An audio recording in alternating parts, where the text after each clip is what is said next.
Orang yang dekat sama Tuhan pasti beriman. Orang yang bergaul dengan setan pasti akan ketakutan. Karena dia adalah roh takut, roh cemas. Tapi orang yang bergaul dengan Tuhan otomatis. Saya tidak pernah ajari anak saya untuk beriman dengan saya. Tapi kalau anak saya punya hubungan yang baik dengan saya dan mereka dekat. Gak ada yang ajari, gak ada buku teorinya. Mereka tahu kalau mereka dalam bahaya atau dalam masalah. Mereka tidak akan berpikir dua kali, mereka tahu papanya pasti rescue mereka. Saya gak mungkin tidak berbuat sesuatu. Datang dengan kedekatan itu adalah iman secara alami.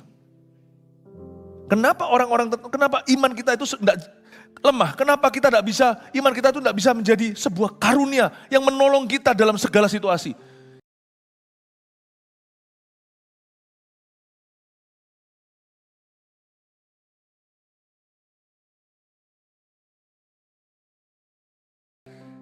Kita siapkan hati untuk mendengar firman. Hari ini saya banyak bahas tentang raksasa-raksasa iman. Saya kasih judul Jenderal Iman. Ambil dari tokoh perjanjian lama satu peribadah plus satu lagi dari dunia modern. Sekalipun mereka hidup di tahun 1800-an atau 1900 awal. Tapi setiap ibadah ini kita akan memperoleh aplikasi. Tapi supaya kita juga paham biografi tentang kebangunan rohani.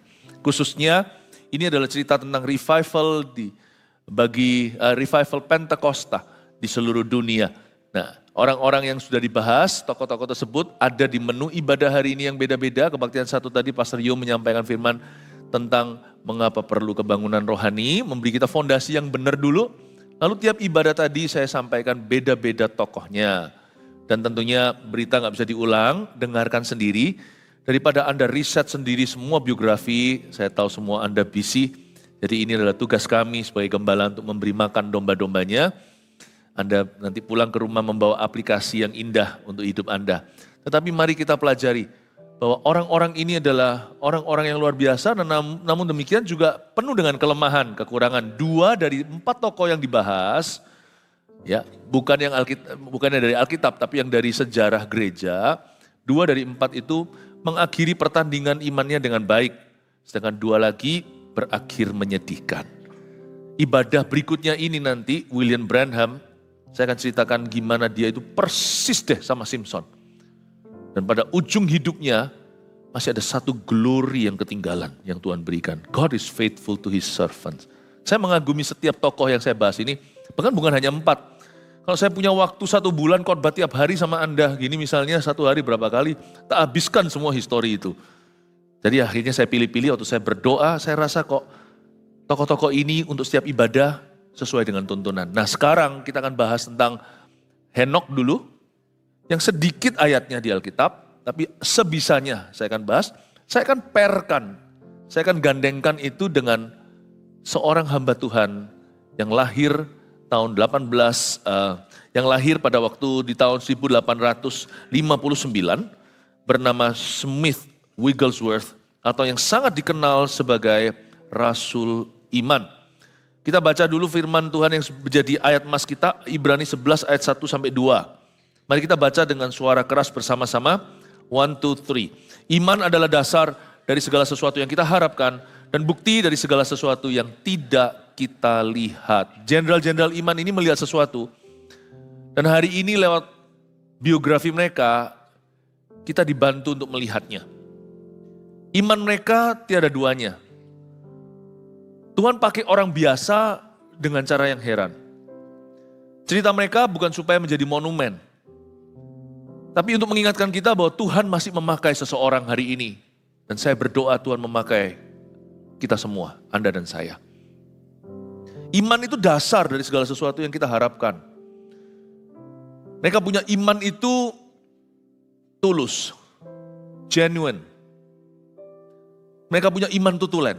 Meskipun dalam biografi mereka, sebagian berhasil, sebagian jatuh. Tapi mereka berusaha. Satu hal yang membuat saya mengagumi semua tokoh-tokoh ini, tokoh-tokoh kebangunan rohani ini adalah mereka bukan orang yang mau hidup nyaman. Mereka tahu bahwa mereka punya tujuan itu dari Tuhan. Mereka punya dasar yang kita hari ini bisa pelajari. Sekalipun seperti yang saya ceritakan tadi, William Branham yang nanti ibadah terakhir saya bahas, saya kupas. Sekalipun bangunannya pun rusak, fondasi yang Tuhan taruh itu kekal. Itu yang membuat saya itu rasa aman melayani Tuhan. Trial error itu ada. Tapi hari ini kita boleh beroleh hikmat. Hikmat diperoleh oleh orang-orang yang mau belajar di kehidupan orang lain. Supaya kita jangan mengulangi kesalahan mereka, kita boleh mengulangi kebenaran mereka. Kita boleh mengulangi iman mereka. Dan dia adalah bukti dari segala sesuatu yang tidak kita lihat, karena kerajaan Tuhan itu tidak kelihatan. Dan Tuhan juga gak kelihatan. Kalau kita mau benar-benar berkenan pada Tuhan, kita harus percaya bahwa Allah itu ada. Kita harus beriman. Jadi hari ini saya bahas dulu Henok, nanti baru Rasul Iman bernama Smith Wigglesworth. Kita baca dulu ayat-ayat tambahannya, Ibrani 11 ayat 5-6. Ibrani 11 ini penuh dengan tokoh-tokoh di perjanjian lama. Ibrani 11 ayat 5 dan 6 bicara soal Henok, begini firman Tuhan. Karena iman Henok terangkat.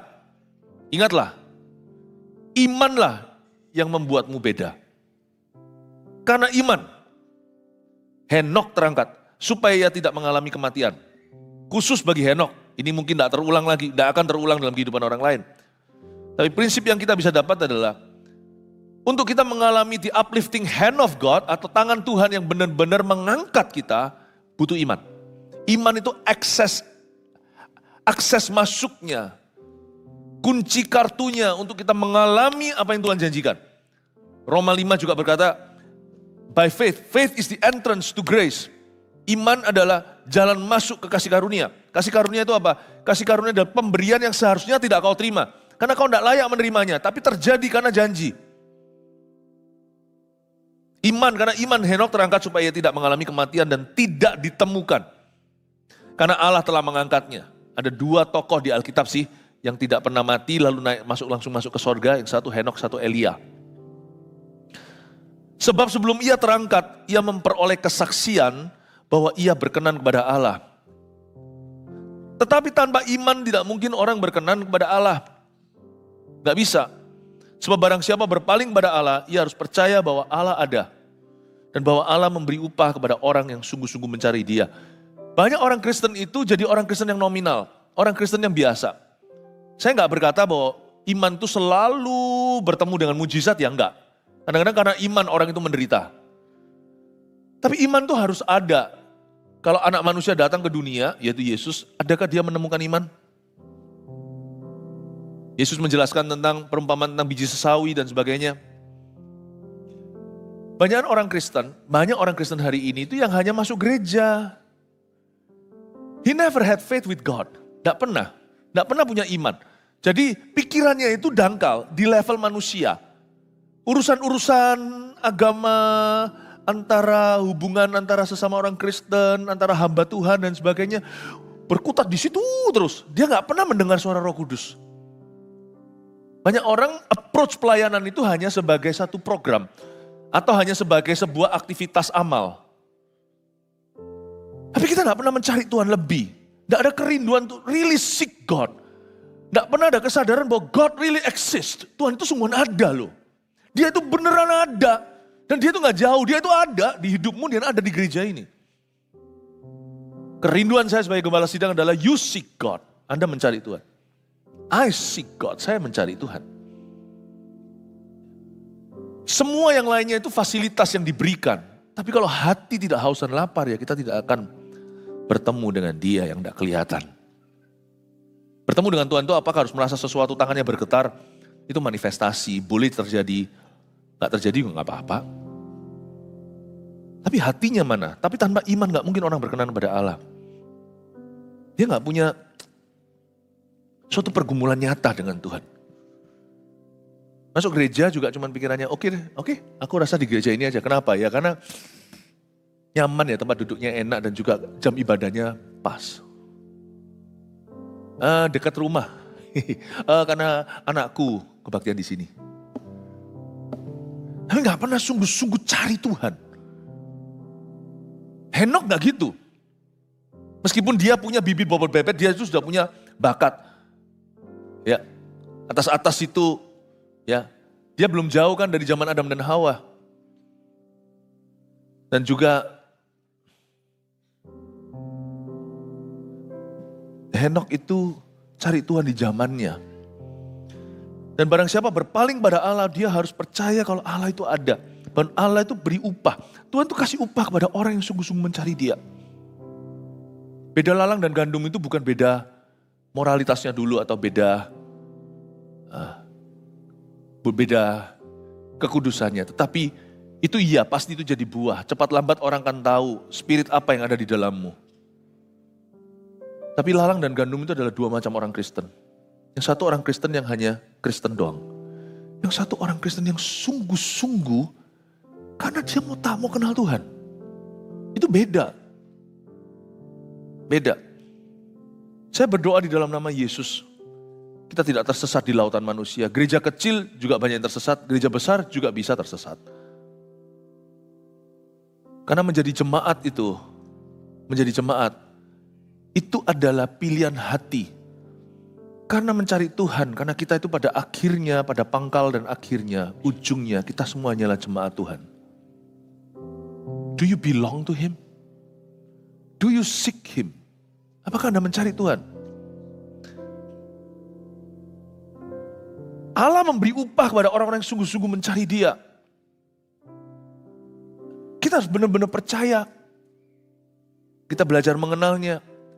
Ada kerinduan untuk mengalami Tuhan. Penting loh ini. Bukan berarti kalau kita bergantung pada pengalaman. Oh kalau nggak kita alami berarti itu bukan kebenaran. Nah gitu kan celaka. Kita nggak ngalami sesuatu berarti nggak benar kata Alkitab itu. Siapa nurut siapa ya? Kita yang nurut Alkitab, bukan Alkitab yang harus mengikuti agenda kita. Tapi yang dimaksud dengan Allah memberi upah kepada orang yang sungguh mencari Dia. Dan barang siapa berpaling pada Allah, dia harus percaya Allah ada. Itu artinya kita sungguh-sungguh rindu ngalami Tuhan di hidup ini. Rindu banget kita ngalami Tuhan. Lord, I want to know you.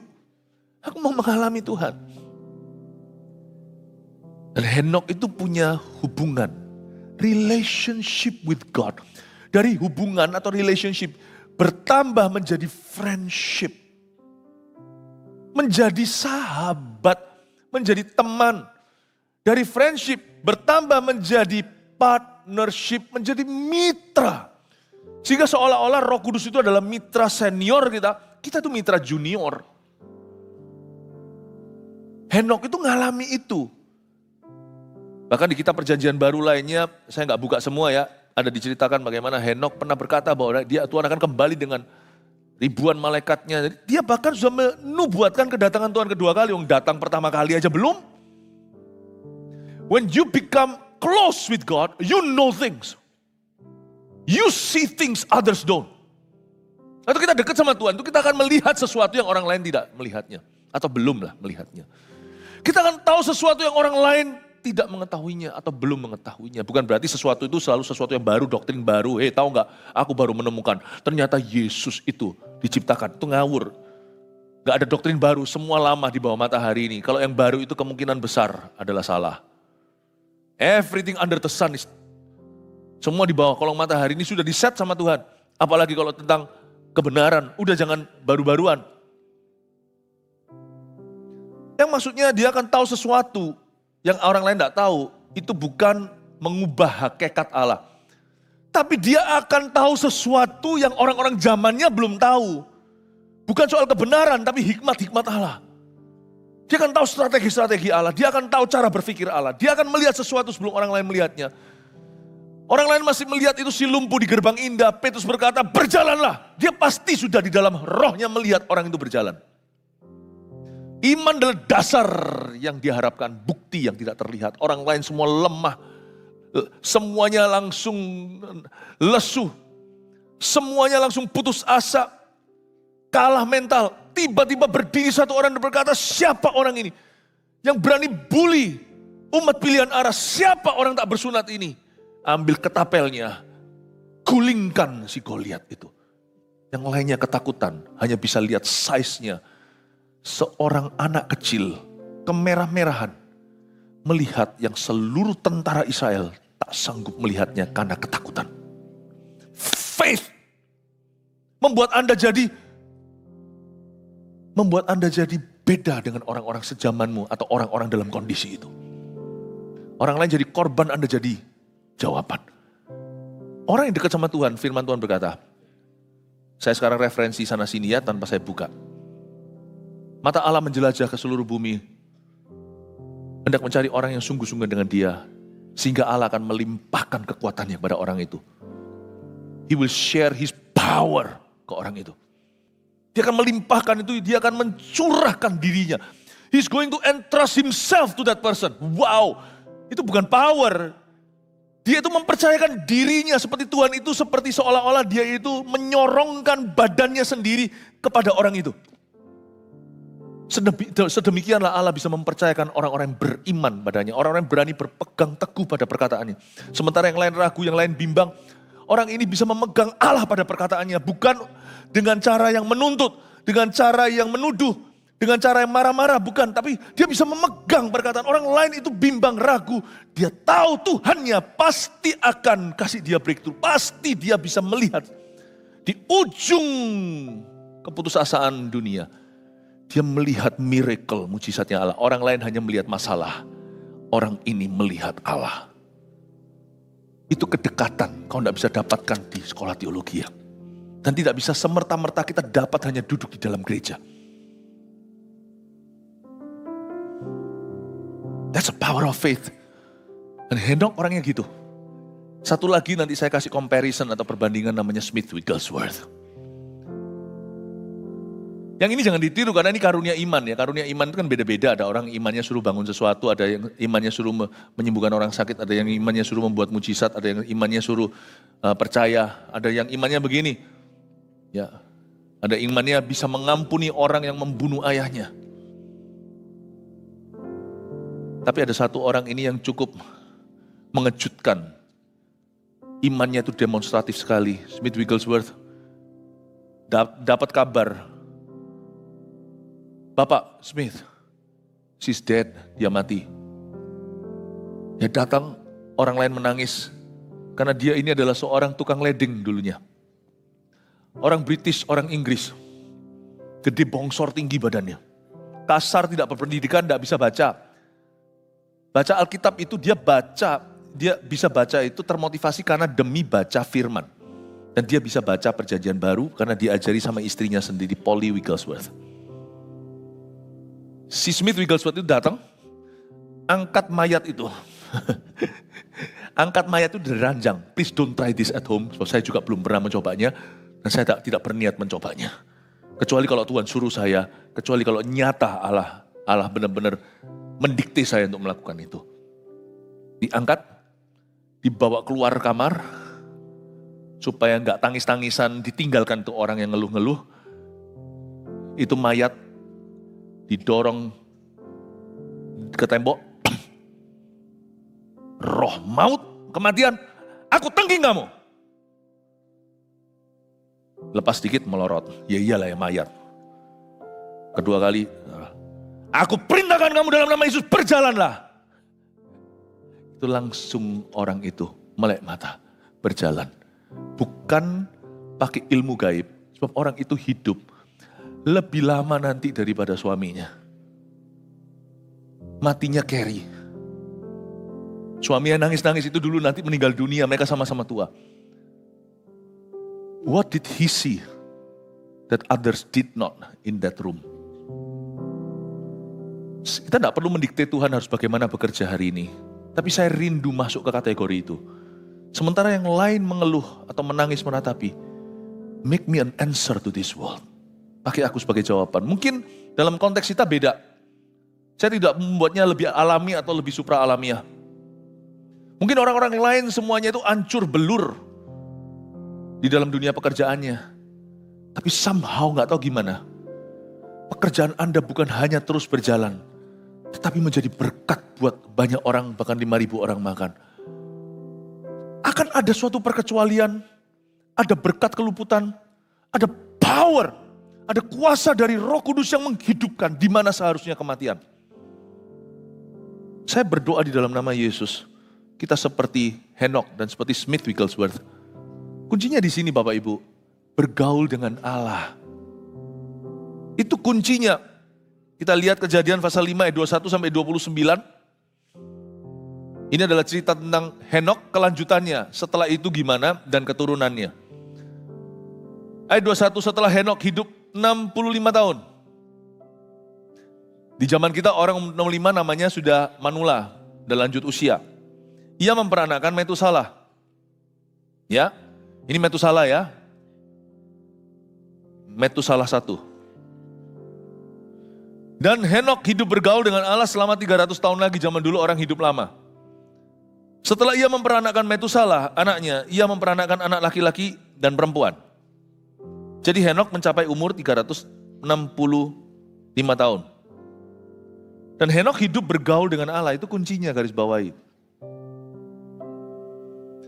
Lalu ia tidak ada lagi, kata tidak ada lagi itu bukan mati, kata tidak ada lagi di sini itu raptured atau diangkat. Yang ini nggak bisa nggak peduli sesempurna apa, sebesar apa imanmu, ini nggak akan terjadi 2 kali. Sama dengan mujizat yang turun atas Maria, perawan yang melahirkan bayi Yesus, Mesias itu tidak akan terulang. Jadi jangan percaya kalau ada satu orang berkata, "Ma, aku hamil, kenapa?" Nggak tahu. Bawa sini kita baptis. Lalu kita konselingi. Itu mujizat gak akan terulang. Jangan lihat mujizatnya dulu. Saya ingin Anda untuk belajar prinsipnya. Ya. Henok ini bergaul dengan Allah. That's the point, you know. Orang gak bergaul dengan Allah itu pasti motivasi. Pikirannya benefitnya apa. Tapi orang kalau bergaul dengan Allah sudah buram soal benefitnya. Itu gak penting. Kalau aku sudah punya dia, apa yang dia bisa berikan itu nomor 2. Bergaul dengan Allah itu so powerful Bapak Ibu. Anda mau tahu jawabannya, Anda melalui semua krisis ekonomi, that's the only answer I can give you. Befriend God. Bergaulah dengan Tuhan. Anda mau melihat keturunan Anda semua akan disertai Tuhan, itu aja. Bergaulah dengan Allah. Sebab Allah melimpahkan kekuatannya pada orang yang bergaul dengan dia. Dan Alkitab mengatakan, dan Allah memberitahukan rahasianya kepada mereka yang bergaul karib dengan dia. Bukan hanya bergaul, karib dengan dia. Nanti saya akan jelaskan kok. Don't worry, saya kasih ideologinya dulu. Nanti saya jelaskan aplikasinya. Gimana sih bergaul dengan Allah itu gimana maksudnya? Aku jalan-jalan kemana-mana ngomong-ngomong sendiri gitu. Bukan, Tuhan kita bukan imaginary friend atau seperti anak kecil punya teman-teman imajinasi, itu bahaya loh ya. Lebih baik anaknya dibawa ke Eagle Kids daripada ngomong-ngomong sendiri. Aku punya teman imajinasi namanya ini, nama itu, nanti roh jahat yang muncul. Bergaul dengan Allah itu bergaul dengan seorang pribadi yang nyata. Tuhan kita tidak samar, meskipun tidak kelihatan. Ada banyak hal yang tidak kelihatan itu bukan berarti nggak ada. Oksigen contohnya. Bluetooth kita bisa menangkap sesuatu yang tidak nyata tapi keluarnya nyata itu suara waktu kita dengarkan lagu. Wi-Fi kita. Ya. Kita punya 2 Wi-Fi yang nyata. Our wife. Dan Wi-Fi. Dead joke, bad joke. Ada banyak hal yang tidak kelihatan. Bukan berarti nggak ada. Bukan berarti nggak ada. Saking berimannya kita. Pada kuman, pada virus, kita pakai masker. Karena kita tahu mereka ada. Dan mereka bahaya. Kita saking berimannya pada yang tidak kelihatan. Ada orang yang zaman-zaman, ya kalau zaman pandemi sih normal ya, normalisasi. Tapi sampai sekarang pun masih ada orang yang hidup di dalam suatu ketakutan atau paranoid begitu. Ya nggak apa-apa ya kalau itu buatmu sehat. Tapi saya sih menolak untuk, saya itu selalu worry. Saya nggak mau worry. Asal saya hidup, punya lifestyle yang baik, yang sehat. Tapi orang itu bisa beriman banget gitu loh. Sama sesuatu yang tidak kelihatan kecuali Tuhan. Kalau sama sakit kita bisa beriman. Kenapa kita tidak percaya the healing power of Jesus? Tidak kelihatan, tapi kenapa we don't believe? Kenapa kita tidak mau yakin akan hal itu? Dia mati di Kalvari Golgota. Aku percaya dengan iman, that's for me. That's for my family. Sudah waktunya kita exercise iman kita. Berhenti main game dengan Tuhan, berhenti main roh agamawi. Sudah waktunya kita berani ditantang dalam kebutuhan kita untuk beriman sama Tuhan. Tapi imanku kok gak bisa ya Pastor Philip. Aku butuh didoakan segalanya, itu karena kurang dekat. Kalau kita dekat, iman itu by product. Kalau kita bergaul dengan Tuhan tuh gak bisa enggak. Orang yang dekat sama Tuhan pasti beriman. Orang yang bergaul dengan setan pasti akan ketakutan. Karena dia adalah roh takut, roh cemas. Tapi orang yang bergaul dengan Tuhan otomatis. Saya tidak pernah ajari anak saya untuk beriman dengan saya. Tapi kalau anak saya punya hubungan yang baik dengan saya dan mereka dekat. Gak ada yang ajari, gak ada buku teorinya. Mereka tahu kalau mereka dalam bahaya atau dalam masalah. Mereka tidak akan berpikir dua kali, mereka tahu papanya pasti rescue mereka. Saya gak mungkin tidak berbuat sesuatu. Datang dengan kedekatan itu adalah iman secara alami. Kenapa kenapa iman kita itu lemah? Kenapa kita tidak bisa, iman kita itu tidak bisa menjadi sebuah karunia yang menolong kita dalam segala situasi? Karena kita tidak membangun kedekatan dengan Tuhan. Dan kita tidak mau bayar harga untuk membangun kedekatan itu. Bukan berarti Tuhan perlu dibeli, kita bayar harga. Bukan, setan akan membuatmu bayar harga kalau mau dekat sama Tuhan. Saya garansi, orang yang mau dekat sama Tuhan pasti bayar harga. Karena setan, karena dunia. Karena orang yang mau dekat sama Tuhan pasti beda. Dan kalau kita bergaul dengan wrong crowd, mereka pasti akan sebut kita fanatik, segalanya itu so pasti. Yang membuat kita bayar harga itu bukan Tuhan. Kedagingan kita, dunia, orang-orang teman-teman yang tidak mengerti, dan kuasa kegelapan yang ada di udara, yang memang selalu merintangi kita. Pernah gak kita mau CG selalu ada sesuatu? Kenapa anehnya misalnya CG-nya Selasa, setiap kali mau CG itu selalu ada sesuatu? Lama-lama harusnya sekali dua kali mungkin bisa kita kira kebetulan, tapi lama-lama harusnya sana mulai curiga. Ini kayaknya di balik ini ada sutradaranya ini. Kalau sama setan jangan diajak bicara, kalau bisa lain kali jangan. Tegas berkata, in Jesus name. Apapun terjadi, kalau memang ini hari CG, aku CG.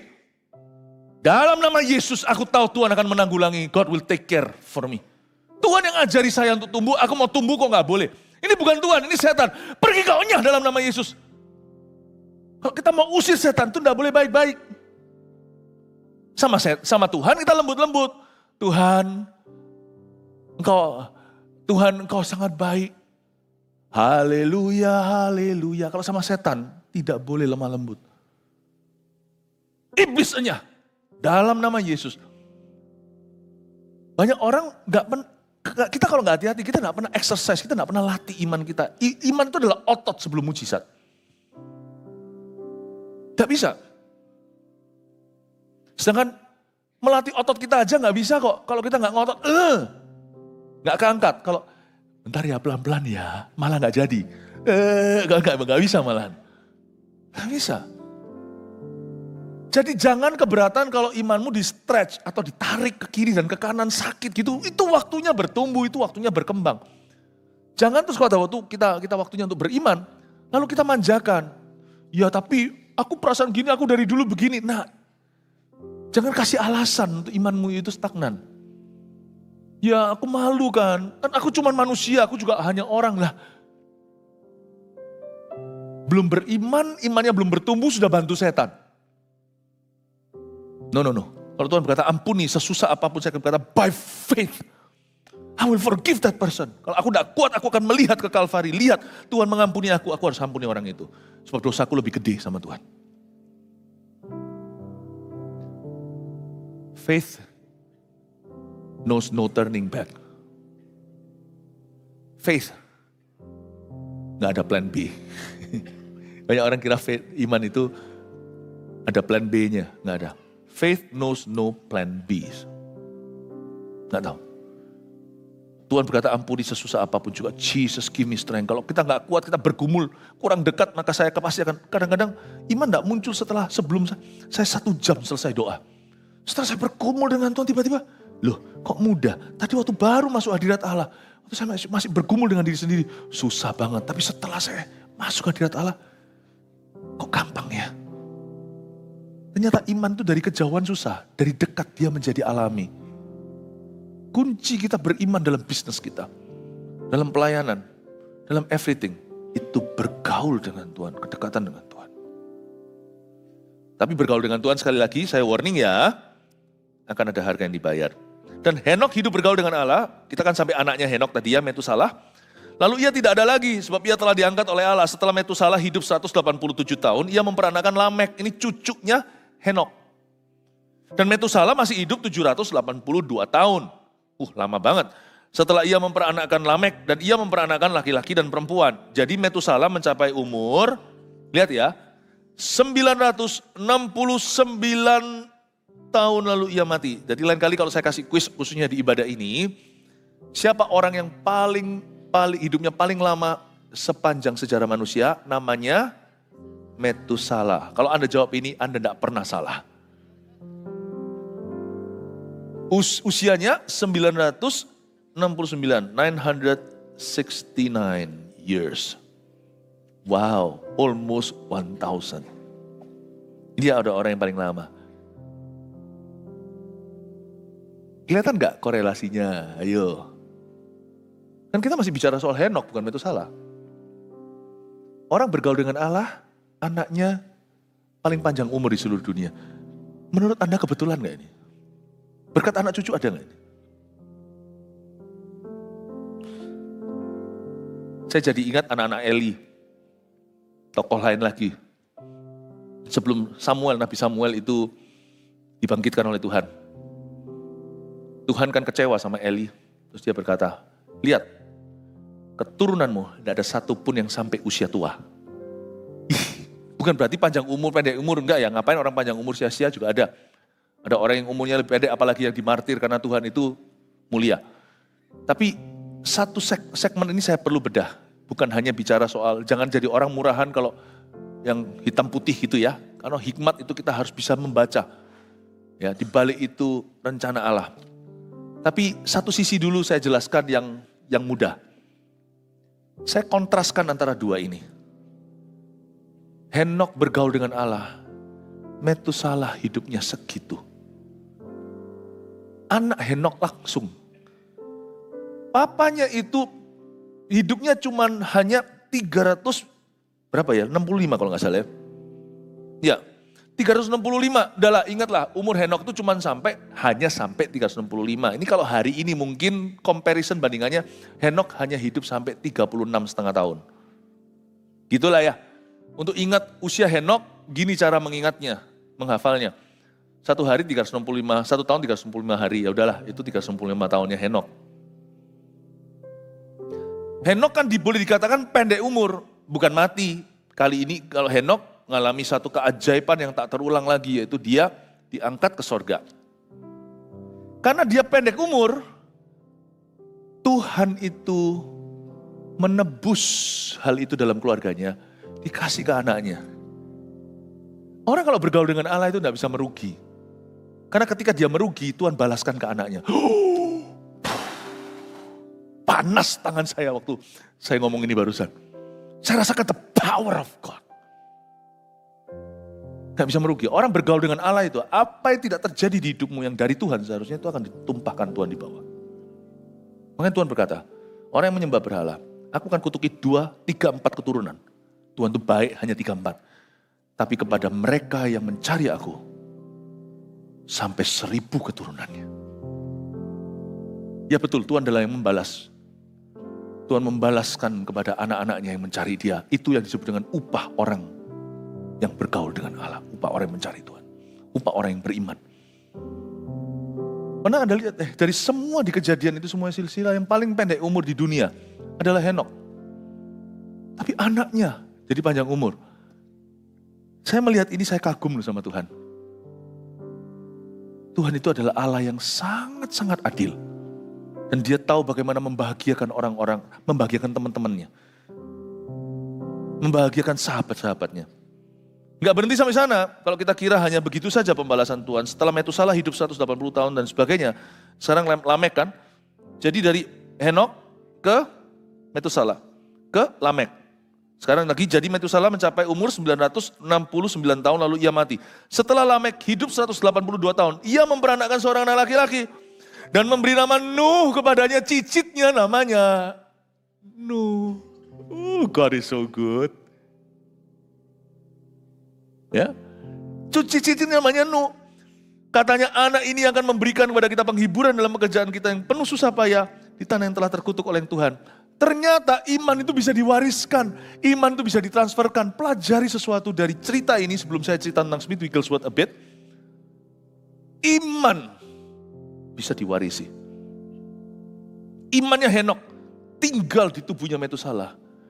Efek sampingnya itu panjang umur dia, luar biasa. Turun sampai ke Lamek. Setelah Lamek, cucunya memperanakkan Nuh. Iman itu masih hidup di dalam Nuh. Kita tidak pernah dengar cerita, zaman itu belum ada gereja, Nuh pernah ke persekutuan mana? That faith lived. Memang tidak bisa kita itu, papa mama Kristen, termasuk jikalau pendeta, otomatis saya itu berada di dalam kerajaan sorga. Tidak. Tapi meski kita sendiri, memang kita harus lahir kembali oleh keputusan sendiri. I know. Tapi kalau Anda selidiki ya, ada orang-orang yang dipakai Tuhan ya, coba selidiki ya. Emaknya berdoa. Turun-turun ya, lihat ya, coba ya. Misalnya, saya suka biografi soalnya, termasuk biografi misalnya presiden-presiden yang takut akan Tuhan, yang cinta Tuhan, benar-benar Kristen lahir baru. Anda lihat di atas-atasnya itu. Ada hamba Tuhan. Ada orang yang berjalan sama Roh Kudus. Saya bukan orang yang riset gitu, sekalipun saya belajar biografi orang. Ya. Tapi saya juga pernah dengar dulu dikhotbahkan, dibuat perbandingan antara pohon keluarga, antara seorang hamba Tuhan dan seorang penjahat. Turun sini, presiden dan sebagainya. Hamba Tuhan, misionaris, CEO, dokter, profesor. Yang ini bawahnya semuanya penjahat, orang gila. Saya tidak berkata bahwa kutuk itu tidak bisa dipatahkan. Kalau Anda di atasnya ada bibit bebek yang salah. No. Dari Adam dan Hawa pun sudah patah. Tapi saya mau berkata bahwa tabur tuah itu memang ada. Dan ternyata iman itu taburan. Bahwa iman itu bisa diwarisi. Bukan hanya sama keturunan kita saja. Tapi itu benar-benar jubah itu ada dan itu bisa ditransferkan. And it's real. Itu real ternyata. Itu membuat kita jadi mengerti bahwa yang namanya takut sama Tuhan itu tidak berhenti sampai satu generasi. Bergaul dengan Allah itu ternyata adalah warisan terindah papa mama bisa beri ke family tree-nya. Kita tidak usah lihat ke atas lah. Kalau ke atas kan sampai Adam dan Hawa pun kita tahu sudah patah. Cuma kita ngerti kalau kadang-kadang ada keluarga yang cerai. Bunuh diri. Itu harus putus itu. Harus ada yang memberontak sama setan berkata from now on dari sekarang. At least paling tidak dari keluargaku mulai. No! Lawan meskipun itu perasaan gimana. Karena itu kan familiar spirit ya, spirit yang familiar. Roh jahat itu juga bisa bergerak dengan cara yang sama, dia meniru-niru Tuhan. Familiar spirit itu apa? Misalnya kalau Anda dan saya orang Indonesia, kita pindah negara nih, misalnya kita pindah ke Jerman, atau pindah ke mana, gak usah jauh-jauh lah, yang dekat aja, Australia misalnya. Pasti Anda mau familiar dengan culture kebudayaan Anda pasti akan cari orang Indonesia terdekat, gereja Indonesia dan sebagainya, atau Anda pasti akan cari mana ada nasi goreng. Roh jahat yang tinggal pada seorang yang hatinya busuk. Ketika orang itu mati, dia pasti cari yang familiar. Yang agak fitur-fiturnya mukanya kayak orang itu. Yang ngomongnya, cara berpikirnya, yang tradisinya dari keluarganya. Pasti cari. Roh jahat itu pasti, makanya itu susah. Bukan Tuhan yang membuat susah. Tapi tabur tuah itu susah untuk dipatahkan. Jika pasti akan ada spirit yang terbuka, terenganga, masuk di dalam silsilah orang itu, dan terus akan mengganggu bawah-bawahnya. Misalnya orang-orang yang okultisme sekalian, bawah-bawahnya itu nanti mengalami berbagai macam perkara-perkara setan. Tiba-tiba anaknya suka lihat-lihat yang tidak ada. Padahal dari mana dia belajar bakatnya? Bukan berarti selalu gitu ya, setiap diagnosa beda. Tapi itu juga bisa jadi salah satu alasan ilmiahnya. Kenapa itu terjadi, alasan supra alaminya. Terjadi terus seperti yang di haunted house itu bukan a house, bukan sebuah rumah. Tapi satu keluarga itu di haunting terus. Conjuring terus. Keluarga itu terus dihantui dengan cerai, bunuh diri. Itu harus ada yang berontak. Kalau ada jemaat di sini yang kayak gitu lihat, oh kalau kita lihat patronnya. Seperti orang sejarah kesehatan gitu loh, sejarahnya, historinya. Tanya alerginya apa. Itu gen atau enggak. patahkan dalam nama Yesus. Anda harus hidup benar. Harus hidup benar. Mulai starting from you, mulai dari kita harus hidup benar. Kita lawan itu, dan kalau setelah kita menang, kita jadi lebih dari pemenang, kita bisa memenangkan tawanan-tawanan setan. Mulai satu-satu, omnya, tantenya, kita menangkan, sepupunya dimenangkan satu persatu. That's how you do it. Tapi roh Tuhan lebih indah. Sangat indah. Makanya itu, Franklin Graham dulu hidupnya gak keruan. Ketika papanya pelayanan, Billy Graham, gak bisa jatuh jauh dari pohonnya. Sekarang Anda lihat, muka-mukanya, cara bicaranya, semuanya urapannya malah, tapi caranya beda. Billy Graham penginjilan benar-benar tulen. Franklin Graham ada mulai mengerjakan bagian-bagian kemanusiaan juga. Seperti GMS Peduli gitu. Memberikan air bersih dan sebagainya, memberi makan. Meskipun rusak gak keruan, tetap ada perjanjian Tuhan dengan Abraham. Itu kuat dan mengikat. Sehingga dikejar terus sampai pertobatan. Dan Tuhan pulihkan. Bukan hanya jadi seperti ayahnya, tapi melengkapi papanya. Ketahuilah, hai Henok, bahwa suatu hari, seseorang akan mewarisi kita. Dan itu bukan hanya yang kandung, tapi orang-orang di sekelilingmu. Kalau Anda baca dari silsilah Henok ini indah. Metusalah langsung terciprat berkat. Turun, cicitnya itu Nuh loh. Nuh yang dikasih Tuhan pelangi itu. Tuhan itu kasih kado seorang insan manusia itu sebuah ciptaan baru. Itu pelangi itu pertama kali zaman Nuh. By the way, pelangi itu gak ada hubungannya sama LGBT. Pelangi itu milik orang Kristen.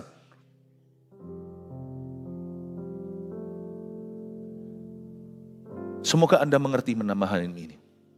Saya mau jelaskan, ada seorang hamba Tuhan, Smith Wigglesworth yang tadi saya ceritakan, dilahir di tahun 1800 tengah-tengah. Dia telah membangkitkan 14 orang mati. Dan salah satu yang dibangkitkan oleh dia adalah istrinya sendiri yang meninggal dunia. Waktu dia pelayanan, kaget istrinya kena serangan jantung, dia pulang, dia nangis, dia betul-betul, dia lari dan dia merasa gelisah dan berkata, Polly, kembalikan dia. Dan dia berkata, aku perintahkan spiritnya kembali. Tapi kalau memang Tuhan sudah takdirkan ya dia gak bisa lawan.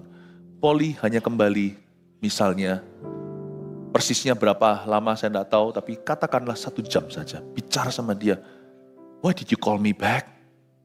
Ngobrol-ngobrol sama dia, tak lama setelah itu Polly Wigglesworth pergi. Ini orang yang luar biasa. Dan dia itu boleh dikatakan memulihkan pewahyuan tentang iman. Sementara yang lainnya hanya bisa doa lama-lama. Dia ini percaya, mungkin karena dia kurang pendidikan. Jadi dia itu polos orangnya, gak bisa politik. Malah justru terkesan kasar. Kalau dia percaya Tuhan sembuhkan, Tuhan sembuhkan. Yang kayak gini jangan ditiru. Yang ditiru adalah prinsip imannya. Jadi kalau dia berkata, kamu sudah sembuh, orang itu berkata, masih gak bisa jalan. Misalnya dia turun, kenapa kamu gak bisa jalan? Loh, orang malah digituin. Dia itu hidup dalam alam yang berbeda, bukan berarti orang gak waras. Tapi dia melihat sesuatu. Karena orang ini polos hati. Diangkat, langsung orang itu berjalan.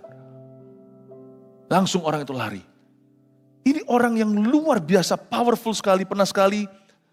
Jauh setelah istrinya mati, dia pergi sejauh. Waktu itu dia punya international ministry sudah berkembang sekali. Dia memulihkan kembali ke tubuh Kristus. Kalau percaya sama Tuhan itu jangan basa-basi. Kalau percaya Tuhan itu bahasa Jawanya ya tenan, percaya tenan. Jangan percaya itu hanya di mulut. Percaya itu sungguhan. Dia memulihkan itu. Dan dia waktu pergi ke Sri Lanka, bayang-bayangnya itu menyembuhkan orang. Ini bukan sesuatu yang dia minta. Itu sekedar kejadian karena Sri Lanka tidak kenal Tuhan. Orang ini adalah orang yang dari sejak umur 8 tahun sudah lahir baru.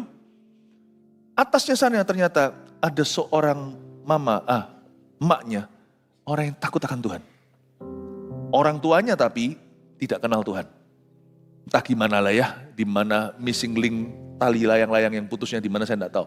Tapi emaknya dia, grandmanya itu sangat-sangat seorang pendoa yang takut akan Allah. Dan ketika dia diajak ke gereja suatu hari, gereja di zaman itu sudah zamannya mereka itu sudah mengalami lawatan Roh Kudus. Saya ceritakan tadi beberapa tokoh sebelumnya ini. Ada satu tokoh yang 15 tahun lebih tua dari dia namanya Mariah Woodworth Etter yang saya tadi jelaskan. Ada juga yang sebelumnya itu sudah ada Alexander Dowie, John Alexander Dowie di kebaktian sebelumnya lagi yang saya sudah ceritakan. Jadi dunia ini sudah mengalami lawatan Tuhan, tapi lebih banyak di dunia barat, in the west. Smith ini orang Inggris, lahir di England. Dan pada waktu umur 8 dibawa sama emaknya pergi ke gerejanya. Waktu mereka nyanyi tentang blood, darah, nggak tahu mungkin ada kuasa dalam darahnya. Anak umur 8. Tiba-tiba sadar dia orang berdosa, dia butuh darah, pembasuhan darah itu. Jangan remehkan Eagle Kids. Semua tokoh yang tadi saya bahas ini semuanya, empat ini semuanya, semua sebelum umur 10 ketemu Tuhan. Semua. Maria Woodworth Etter tadi sebelumnya itu umur 6. Umur 13 mendapatkan suatu panggilan untuk berkhotbah. Karena zaman dulu orang gak sekolah. Apalagi Maria Woodworth Etter sangat miskin. Papanya mati waktu dia kecil. Jadi dia gak bisa menempuh pendidikan. Jadi umur 13 Tuhan kasih dia tugas. Kamu harus bangkit berkhotbah sekalipun kamu wanita. Di zaman belum ada emansipasi sama sekali. Kalau saya pelajari semua patronnya. The younger you know God, the better. The more powerful your anointing. Lebih mudah kita kenal Tuhan, lebih baik. Makanya itu orang-orang yang merasa nanti aja, kalau aku gak bisa apa-apa, aku baru melayani Tuhan. Itu melayani Tuhan dengan sisa-sisa. Jangan kita kira bahwa urapan kita akan melimpah ruah. Meskipun Tuhan bisa pakai Musa ketika dia umur 80, jangan dijadikan patron. Lebih baik, lebih awal untuk kenal Tuhan. Makanya itu anak-anak kita harus didorong untuk kenal Yesus. Supaya Allah memakai mereka lebih. Semua itu di bawah umur 10. Dan Smith Wigglesworth, sejak dia terima Tuhan, anak muda ini, masih kecil sih, masih umur 8, tak lama kemudian, orang pertama yang dia menangkan kepada Tuhan adalah sang ibu mamanya sendiri. Itu membuat saya berkaca, bercermin dengan apa yang terjadi di dalam gereja kita. Saya seperti membuat comparison, perbandingan, iya ya, ternyata ya, hebat ya anak-anak Eagle Kids. Berapa banyak di antara kita itu orang tua yang dia mulai aktif di gereja, mulai kembali ke Tuhan itu sejak anaknya ke Eagle Kids dulu. Atau paling tidak minimal sejak anaknya AOG yang masih SMP, SMA itu sungguh-sungguh. Itu kayak gitu, itu jangan dianggap fenomena biasa. Itu benar-benar kebangunan rohani yang terjadi di anak itu. Kalau Anda melihat anak Anda sungguh-sungguh melayani dari sejak kecil, curigalah bahwa Tuhan punya sesuatu yang besar dalam hidupnya. Mungkin dia tidak akan membangkitkan 14 orang mati. Tapi mungkin dia akan menolong ribuan orang. Apa siapa tahu juga mungkin nanti akan ada orang-orang seperti Smith Wigglesworth seperti ini. Karena kematian itu masih menjadi realita hari ini. Siapa tahu masih akan ada orang-orang yang dipakai Tuhan sebagai penginjil yang dahsyat. Kita tidak tahu. Jangan batasi Allah. Orang ini, saya sebut dia punya iman itu bukan tipe termometer. Termometer itu gitu ya. Kok termometer? Apa itu? Termometer ya. Kalau yang ditaruh di sini, itu termometer ya. Nah, termometer itu ngikuti. Kita yang melayani Tuhan ya, pendoa juga sama ya. Jangan gampang-gampang berkata, wah suasana kering, gak ada hadirat Tuhan. Gak ada hadirat Tuhan, ya lu yang bawa lah. Jangan jadi termometer, jadi heater. Ya, termostat, ya wis. Sami mawon. Termostat. Jangan jadi termometer. Kalau bahasa saya jadi heater. Tempatnya cold, dingin, suam-suam kuku. Kitalah yang bawa hadirat Tuhan itu. Saya gak mau melayani di satu tempat, terus kayak, waduh susah, gak ada hadirat Allah. Gimana gak ada hadirat Allah kalau kita termostatnya? Smith Wigglesworth punya satu prinsip yang sederhana dalam iman. Aku gak bergantung keadaanku. Aku bersandar pada Tuhanku. Itu permulaan mujizat, permulaan kemenangan-kemenangan dalam kehidupan kita. Saya tidak akan salahkan orang lain untuk keadaan tertentu. Tapi saya anggap itu sebagai tantangan untuk aku mendekat pada Tuhanku. Dia ada satu kalimat yang membuat banyak orang gelisah. Dan yang tidak mengerti dan mengenal dia merasa dia arogan. Dia berkata, kalau Roh Kudus tidak bergerak, aku yang gerakkan Roh Kudus. Orang-orang berkata, lancang dia. Sampai lihat buahnya baru tahu, dia gak sembarang ngomong.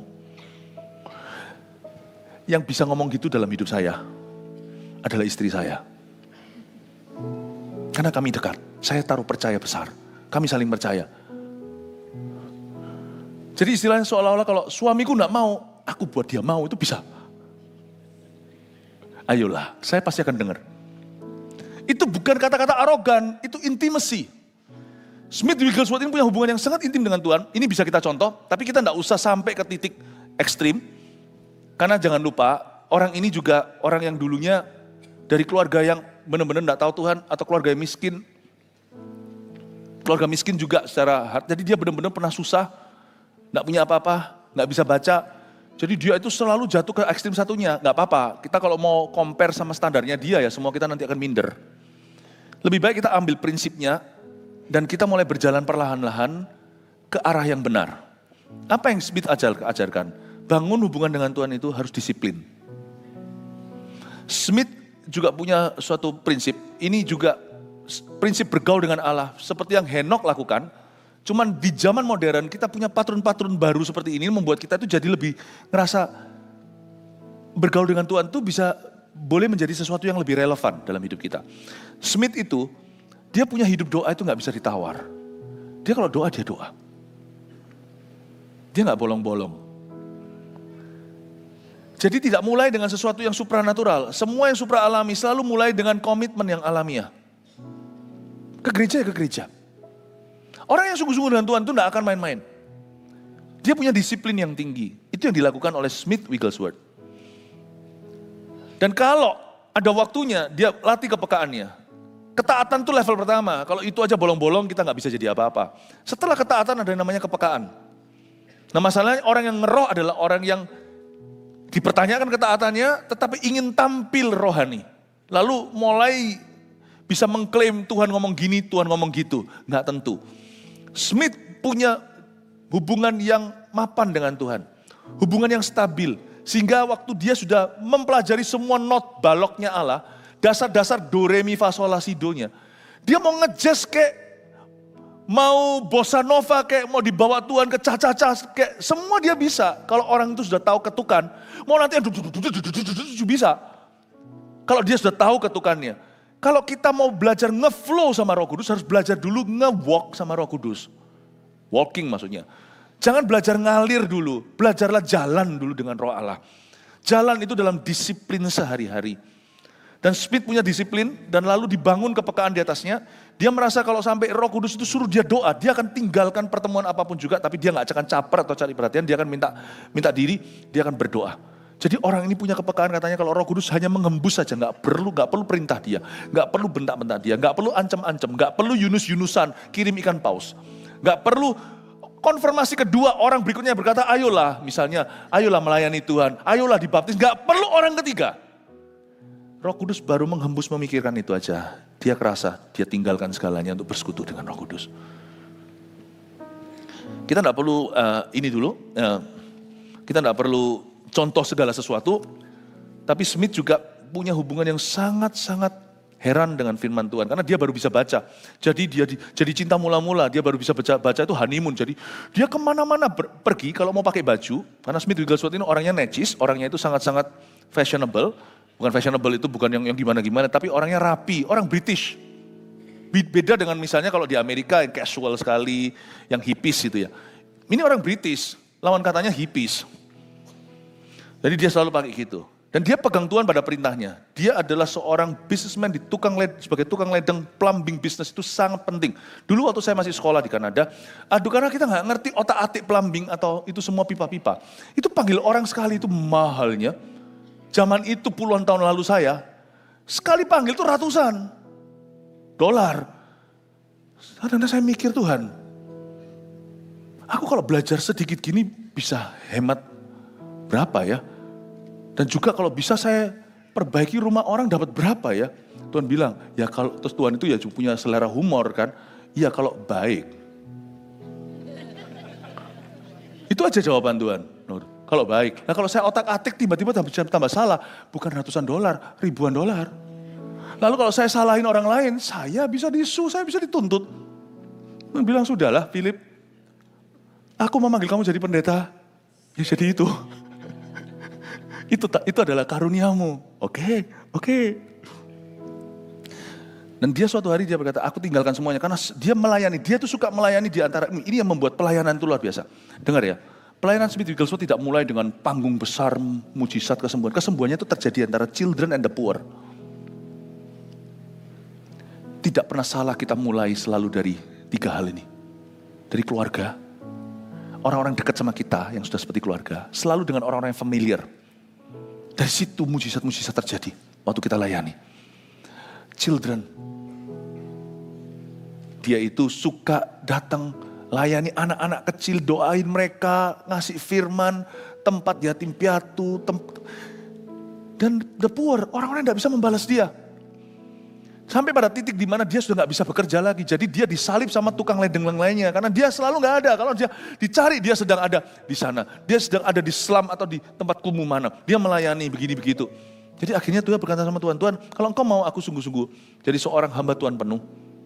Ya ini nggak usah dicontoh karena tidak semua kita dipanggil sebagai hamba Tuhan penuh sepenuh waktu. Dan aku minta Tuhan, kalau sampai sepatuku, ini bahasanya dia, ini nggak ada di Alkitab. Tapi Alkitab mengajarkan, iman adalah dasar yang kau harapkan, bukti yang gak kau lihat. Kalau sampai sepatuku, itu haknya. Karena mereka gak pakai sepatu cat zaman itu, orang British pakai sepatu pantofel semuanya. Gak perlu yang mahal, tapi sampai haknya itu sudah mulai usang, rusak, dan saya gak bisa beli, aku kembali plumbing. Terpaksa aku harus kembali plumbing. Fair sama Tuhan, sejak hari itu. Dan dia berkata, my coat, jas saya, orang British kan, jas saya itu kalau sampai sudah mulai robek saya tidak bisa jahit, aku kembali ke plumbing. Itu bukan ngancam Tuhan, ini perjanjian. Dan sejak hari itu sampai dia mati, dia tidak pernah kembali plumbing. When you take God at His word, atau kau pegang Tuhan pada firman-Nya, Tuhan akan pegang kau pada firman, pada perkataanmu. Dan itulah disebut covenant dan perjanjian. Itu bukan nantang Tuhan, itu perjanjian dengan Tuhan. Orang ini luar biasa, dan dia, kalau dia pakai baju, belum bawa Alkitab perjanjian baru, ini gak usah dicontoh ya, sekali lagi ya. Dia merasa dirinya masih setengah telanjang. Jadi dia pakai baju itu selalu bawa perjanjian baru, karena dia juga baru bisa baca. Kalau sekarang kita punya apps lah, gak apa-apa, tapi ya jangan jarang-jarang dibaca. Lalu dia kalau duduk di mana, ngobrol sama siapa, itu dia gak pernah, orang-orang itu memperhatikan orang-orang sekelilingnya. Kalau dia itu duduk sebentar, itu dia selalu baca-baca, buka perjanjian baru. Sekarang sih saya mau baca perjanjian baru juga gak bisa, kecil-kecil tulisannya. Dia baca, sukanya baca Alkitab. Saya ingat ada satu orang, mungkin sekarang juga lagi nonton ini, siapa tahu, kan ini lagi streaming di mana-mana, saya gak tahu jamnya Australia sekarang pas yang ibadah berapa. Ada seorang misionaris yang kita kirim dari sini tuh, yang sekarang menjadi pastor host pastor bersama dengan Pastor Robin posisinya di Hills, Sydney. Pastor Joel, teman-temannya semua yang memperhatikan, bukan karena dia cari perhatian. Ada yang laporkan ke saya, itu Joel itu hobinya selalu baca Alkitab, diam-diam baca Alkitab. Nggak heran, Tuhan mewahyukan banyak lagu karena memang itu bidangnya. Di AOG dulu. You see, Smith itu punya kebiasaan begitu. Saya sih nggak bawa lagi Alkitab kemana-mana gini, besar gini, tapi saya itu suka memahami, artinya selalu merenungkan firman Tuhan. Bukan mikirin yang jelek-jelek, mikirin salah-salah orang. Kemana-mana saya pergi, saya baca sebanyak-banyaknya itu. Saya makan memahami seperti sapi yang kunyah, rumput itu dikeluarin, dimuntahin lagi, ditelan lagi. Kalau firman tidak menjijikan, muntahin lagi, telan lagi. Saya sehari-hari itu jalan kemana-mana, itu bukan persiapan khotbah. Persiapan khotbah saya itu bukan terus catat gitu, bukan. Baca buku, bukan. Kecuali kalau biografi gini saya harus punya informasi, punya fakta kan. Kemana-mana saya pergi itu, ini saya itu muter tuh firman. Saya terinspirasi juga dengan orang seperti Smith yang bergaul dengan Tuhan. It's the word of God yang kurenungkan siang dan malam. Gak heran orang itu imannya mantap, kalau kita itu goyang terus. Karena orang itu hidup di firman dan hidup di dalam firman. Smith bahkan punya suatu prinsip yang sangat ekstrim. Kalau aku pakai baju, semuanya udah lengkap. Alkitab belum ada di kantongku, Alkitab kecil perjanjian baru, aku masih telanjang. Nggak usah tiru harafiah, tangkap spiritnya. Ya, amin Bapak Ibu Saudara. Dia adalah orang yang sangat percaya bahwa Holy Spirit Baptism, baptisan Roh Kudus itu selalu datang dengan tanda berbahasa lidah. Ini membuat dia dikritik keras.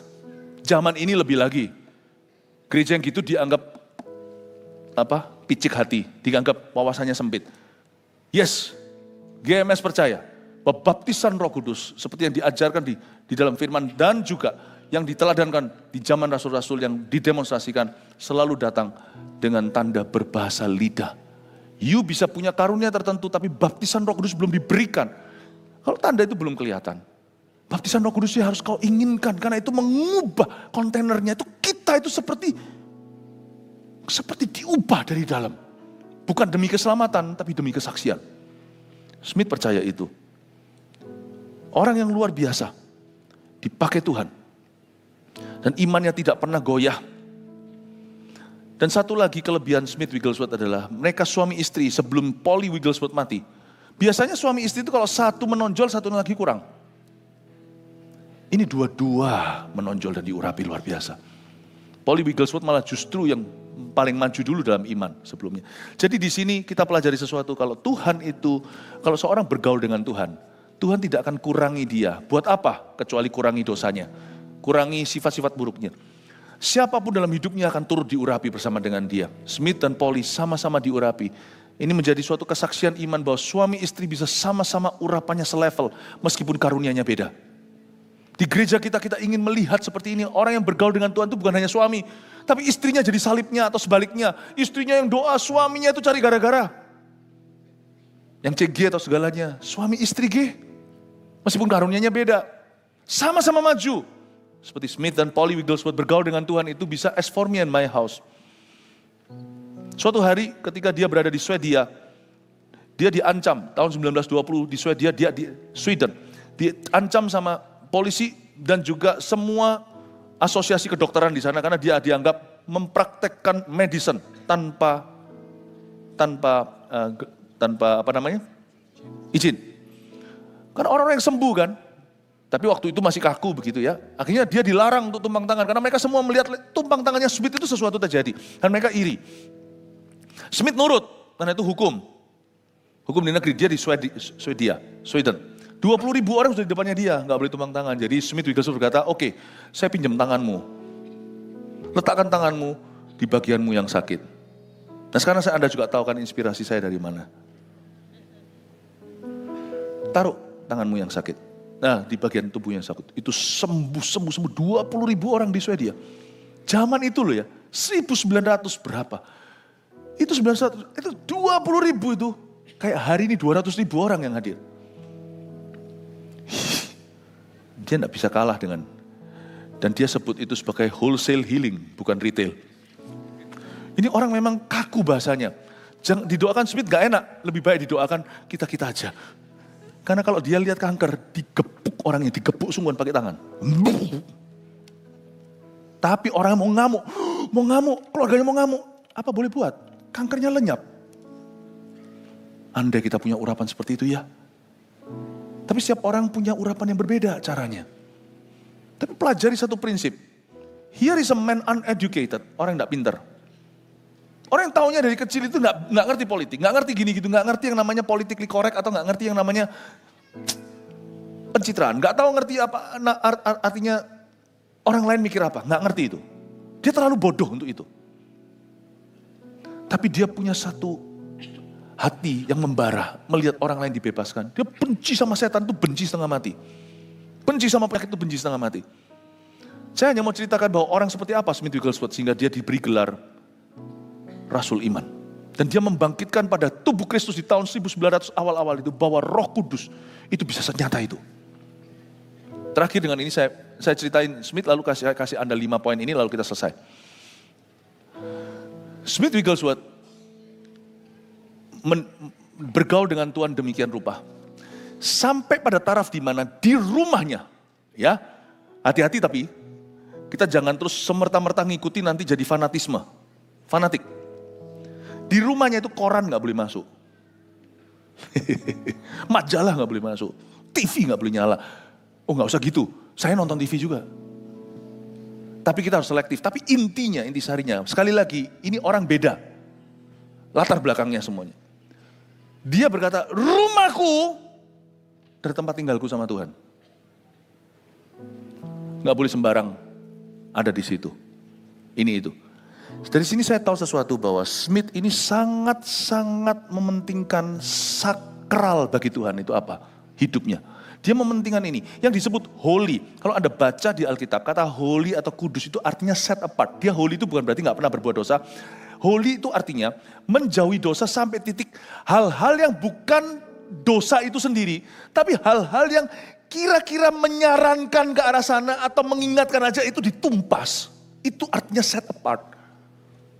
Jadi bukan sampai taraf perselingkuhan, teman tapi mesra aja langsung diakui, dijauhi, dan dibenci. Tanda-tanda ke arah sana aja langsung semua dihabisi sama dia.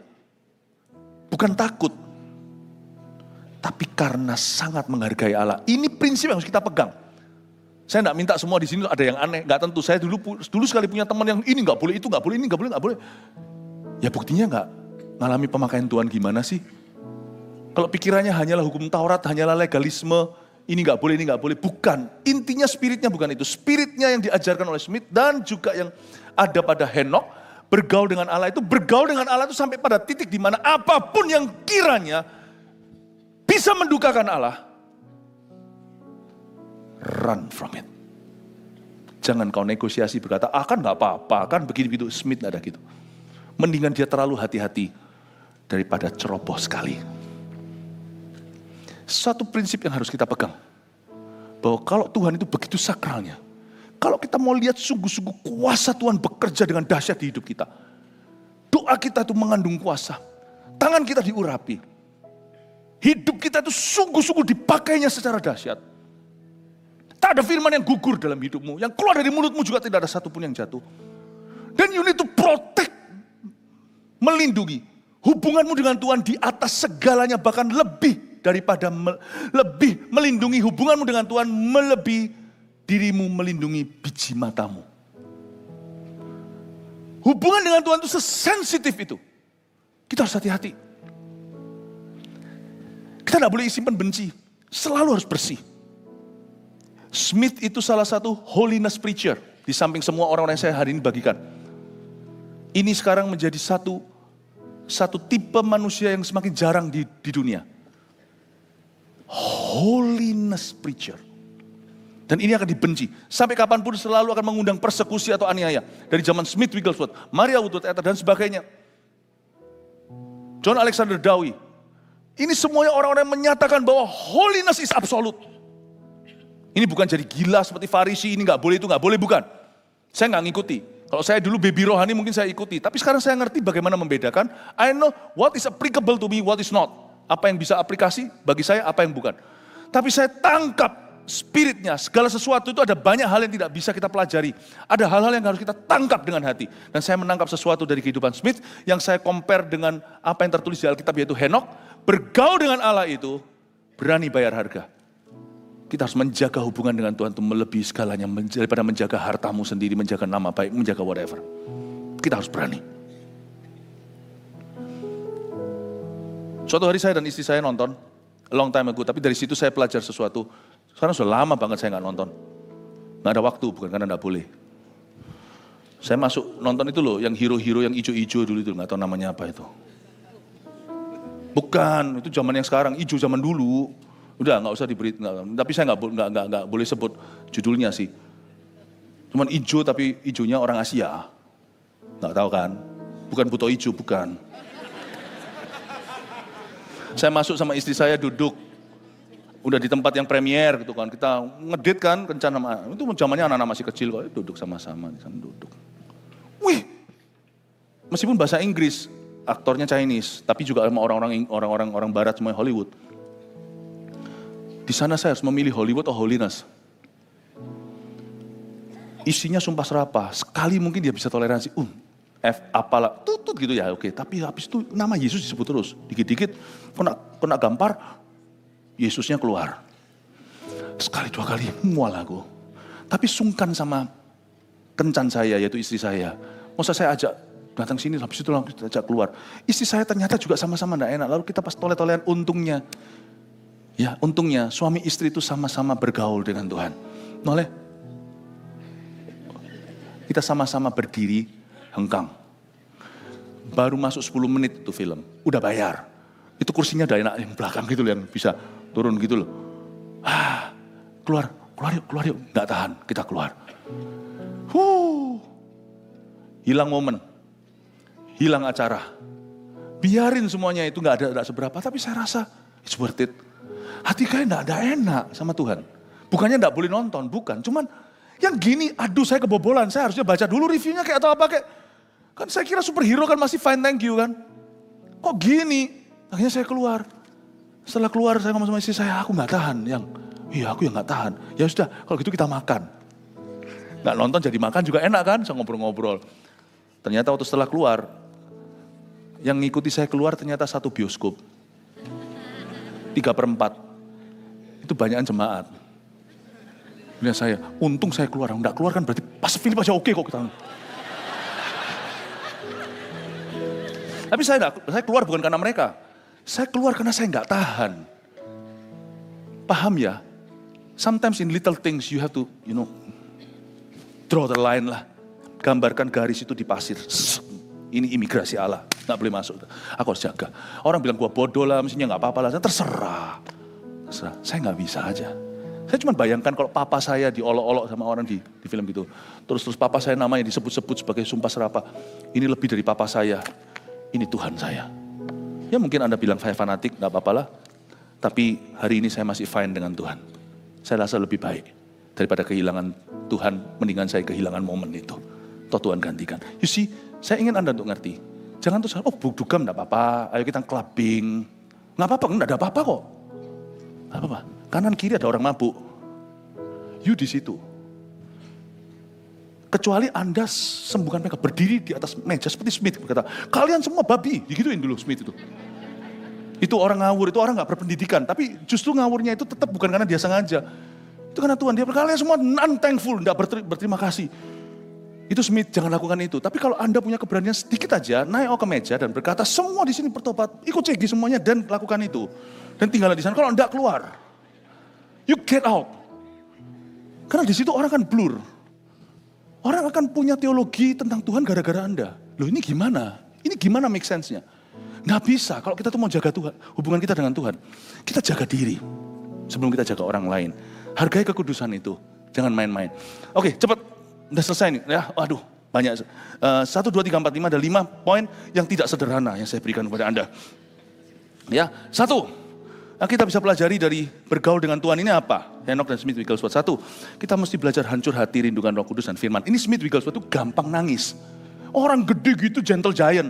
Raksasa tapi di dalamnya Hello Kitty. Ya, imannya macan, tapi dalamnya itu loh, baby. Dia kalau khotbah, kalau dia doa orang atau kalau dia ngangkul orang sakit atau gimana, dia mudah nangis. Dan dia kalau baca firman itu mudah nangis. Cengeng kah? Jangan coba-coba masuk ring sama Smith Wigglesworth. Ini orang gede, kuat sekali, angkat pipa-pipa itu sendiri. Tapi dia ngerti apa artinya broken. Dia ditanya suatu hari, rahasia urapanmu apa? Bukan iman besar, dia berkata brokenness. Kenapa ada orang yang masih angku? Aku digini, aku gak terima. Aku diginiin, masa CGL ku begini-gini. Orang kayak gitu gak bisa dipakai Tuhan. 100% ayo, gak bisa dipakai Tuhan. Orang yang hancur, jiwa yang patah remuk, itu yang dipandang Tuhan, tidak hina. Yang lainnya yang kayak gitu-gituan itu akan dipandang angku sama Tuhan. Dia tuh hancur hati. Dia merindukan Roh Kudus dan firman itu aja. Dia hanya mau deket Tuhan. 2, pisahkan diri dari cara-cara duniawi. Itu tadi loh. Cerita saya ijo-ijo tadi. Kita mesti pisahkan diri. Kalau bisa prevensi. Cegah dulu sebelum kita ke situ. Harus tahu. Tapi kalau nggak bisa, tetap saya rasa perlu ngambil langkah tegas jikalau kita perlu. Itu lakukan itu. Pacaran yang gak benar dan sebagainya. Cara bisnis yang gak benar. Gimana kita bisa menjadi kepunyaan Tuhan? 3, Tuhan menjawab iman, bukan metode. Metodenya Smith jangan dicontoh. Imannya dulu, Tuhan itu menjawab. God answers faith, not method. Makanya itu kalau kita gak punya iman dan kedekatan yang sama dengan Tuhan, gak bergaul dulu dengan Tuhan, orang mau contoh metode kita juga gak akan sama hasilnya. 4, belajar dari Smith Wigglesworth tentang pelayanan. Iman dan belas kasihan sama dengan mujizat. Dia tidak pernah menggerakkan Tuhan dengan iman saja. Iman itu sudah ada. Tapi waktu dia berbelas kasihan, iman bekerja lewat kasih. Di situ mujizat terjadi. Jadi kalau kita doain orang sakit, jangan pikir sembuh enggak. Itu kita mikirin diri sendiri. Kita pikir dari sisi mereka sakit. Dan ini ada Tuhan. Kita coba. Tuhan, nggak mikir diri sendiri, sembuh atau nggak sembuh. Imanku cukup atau enggak, berhenti mikir diri sendiri. Karena kalau iman plus diri sendiri, tak terjadi apa-apa. Iman plus belas kasihan itu mikirin orang lain dan kebutuhannya. Lord, Tuhan, help this person dalam nama Yesus dan mujizat terjadi. 5, karunia iman dapat ditransferkan. Oh haleluya. Smith Wigglesworth sebelum mati, dia dekat dengan Lester Sumrall, seorang hamba Tuhan yang pernah sekali membuat goncang Filipina. Suatu kasus kelepasan seperti eksorsis, seperti dahsyat, tapi ini bukan Hollywood, ini real. Itu membuat headline news di seluruh Filipina. Banyak orang bertobat terima Tuhan, lahir baru, penuh Roh Kudus gara-gara itu. Lester Sumrall adalah seorang hamba Tuhan yang pernah sekali ketemu dengan seorang yang punya ilmu seperti semacam dukun di area itu. Lalu ketika diusir setannya, dalam nama Yesus kau pergi, orang itu bebas. Seperti ketika Paulus ketemu dengan orang di Filipi, si ahli tenung itu. Setelah diusir, dia tidur di satu tempat. Di satu tempat itu tempat seperti persinggahan, karena itu di daerah agak pedalaman. Lalu tiba-tiba ranjangnya diputar-putar. Ini kejadian sungguhan. Setan itu bisa datang lakukan itu. Ini nggak usah, saya nggak takut-takuti, tapi ada satu orang juga saya pernah layani. Dia itu kalau lagi haunting, dia didatangi itu, dia sampai badannya itu terangkat. Ya, itu bukan film juga ada yang gitu-gituin, tapi ini sungguhan. Jadi itu ranjangnya diputar. Lester Sumrall diputar-putar ranjangnya itu, pusing kan, diusir, keluar dalam nama Yesus. Keluar pergi, terus ranjangnya semuanya nggak keruan. Nah nanti dia harus bereskan. Jangan tiru nih sekali lagi, ini imannya karena nurun dari Smith. Dia berkata, kembali, saya tanya suruh balik. Beresin ranjangku. Ranjangnya lurus sendiri lalu pergi. Saya pernah lakukan itu dulu pada waktu di Ungaran, zamannya sama Pastor Yu. Ada satu orang datang itu nggak sengaja, saya lagi ada di situ di pastorinya tempatnya Pak Samuel Handoko zaman itu. Pada waktu tiba-tiba ada satu orang datang, tiba-tiba datang nggak ada apa, cuma ngantar barang atau apa, nggak tahu Pastor Yu ada di sana waktu itu yang selalu. Oh nggak ada, saya sendirian. Saya nggak pernah layani, apalagi kalau perempuan. Tapi itu di tempat office terbuka di depan rumah gitu, di depan langsung pintu. Datang, lalu dia tiba-tiba manifest. Zaman-zaman kita terjadi kelepasan-kelepasan itu di Ungaran. Wah itu manifest, ini kan rumahnya Pak Sam. Ini kalau ada muntahnya gimana? Saya yang ngepel nanti. Saya ingat Lester Sumrall lakukan apa? Saya berkata, dalam nama Yesus, keluar. Tapi ke wastafel. Orang itu kesurupan pergi ke wastafel. Lalu cuci sendiri, lalu habis itu rebah. Lalu setelah itu beberapa teman-teman datang, enggak tahu ada di situ enggak waktu itu.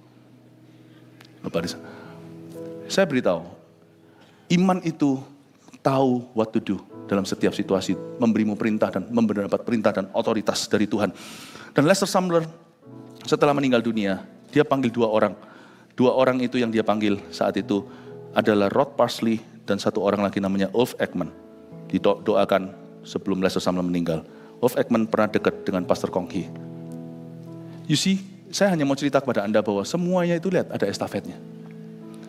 Saya ingin Anda untuk mengerti bahwa karunia iman dapat ditransferkan. Live well, because other people will rely on you in the future. Ini 5 munculkan, foto segera, kita waktunya sudah kepakai banyak, mari kita bangkit berdiri. Kami bisa berkata tentang hari ini, kami sudah datang ke gereja dan bergaul dengan Roh Kudus. Thank you Tuhan menjawab pergumulan kami, thank you Tuhan menantang kami semuanya untuk berjalan dekat dengan Tuhan.